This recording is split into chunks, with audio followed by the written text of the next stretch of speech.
বাংলাদেশে জাকির নায়ক আসবেই। ইনশাআল্লাহ আসবে, বীরের বেশেই আসবে এবং কোরআনুল কারীম থেকে কথা বলবেন এবং তার জ্ঞানগর্ভ লেকচার দিবেন। এটা আমরা বিশ্বাস করি। এ মাসেই তিনি আসবেন।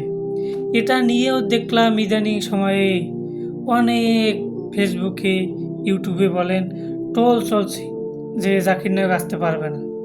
জাকির নায়ক আসলে এরকম হবে। এত চুলকানি কেন ভাই আপনার? একজন ইসলামের খেদমতের দায়ী, তিনি আসবেন, মানুষদেরকে বুঝাবেন, ইসলামের পথে কিছু মানুষ আসবে। এটা নিয়ে আপনি কেন চুলকানি শুরু করলেন?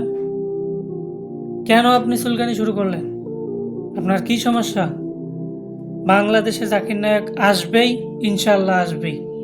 আর বর্তমান যে ধর্ম উপদেষ্টা মন্ত্রী আছেন, তিনি বলেছেন তিনি নাকি কোনো কেউ দেশে আসবে এটার অনুমতি তিনি দিতে পারেন না। তাহলে আপনি মন্ত্রী নিয়ে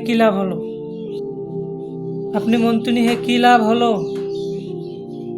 আপনার মন্ত্রিত্ব, আপনি একজন ভালো আলেম, যুক্তি সম্পন্ন আলোচনা করে থাকেন, আমরা জানি। কিন্তু একজন আসবে অতিথি, আপনি যদি তাকে অনুমতি দেওয়ার ক্ষমতা না রাখেন, তা রাখবে কে? আপনি একজন মন্ত্রী হওয়া সত্ত্বেও যদি আপনি কথা বলেন, এটা আসলে আমরা আশা করি নাই। আর দ্বিতীয় কথা হচ্ছে, জাকির নায়ক আসবেন, তিনি থাকবেন, লেকচার দিবেন, এটা আমরা আশা করি।